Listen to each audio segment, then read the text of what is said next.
Hello, everyone. My name is Alyia Sarris, and for my final project, I will be presenting a sustainability investigation for H&M.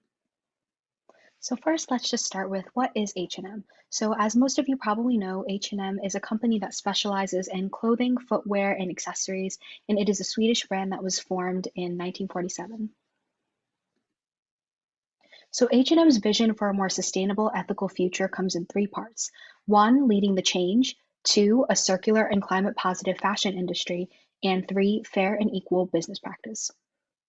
Sorry.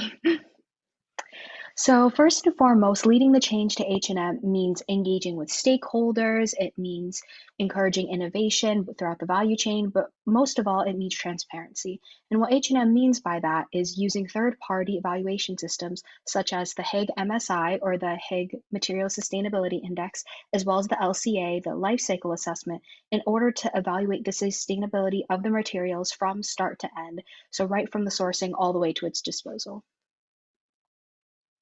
Second, circular and climate positive fashion industry. So the circular model of H&M can be best shown through their garment collecting initiative, which they started in 2013. Initiatives like these are made possible with ICO, short for I Collect, a Swedish company that partners with multiple organizations, including H&M, in order to sort clothing into clothing that can be reworn, recycled, or reused for another purpose. Second of all, the climate positive aspect of H&M's initiatives come in four different forms: energy efficiency, renewable energy, circularity, and climate resilience. Now, the areas that focus more on energy come in the form of H&M's yearly sustainability report, in which they report statistics about their progress in terms of creating a more sustainable company throughout the value chain. I already spoke about circularity, and in terms of climate resilience, what H&M means by that is partnering with various organizations such as the World Wildlife Fund in order to create a more sustainable business, as well as engaging with these stakeholders to create better biodiversity and overall sustainability and health in the overall environment. So in terms of fair and equal, what H&M means by that is, again, engaging with stakeholders and making different partnerships. So for example, on the left, we have their partnership with the ILO, the International Labor Organization. And H&M joined the ILO's call to action last year in response to the COVID-19 pandemic and the devastating economic effects that it's had. And on the right, we have H&M's partnership with the Bangladesh Accord, in which it was an agreement created within the fashion industry in order to create better, more ethical working conditions after the collapse of the Rana Plaza factory in Bangladesh in 2013.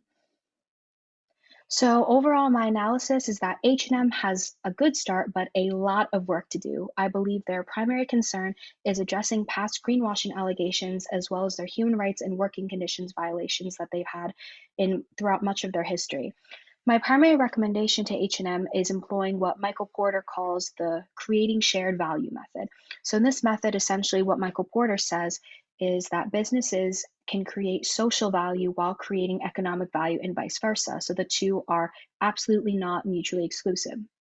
My biggest recommendation more specifically is for H&M to employ the third pillar of shared value, which is creating community clusters. So by that, I mean that H&M must partner with local communities by sourcing their materials more on that local level in order to have stronger ties with those communities and to flourish economically. And that is the end of my presentation. Thank you so much for viewing.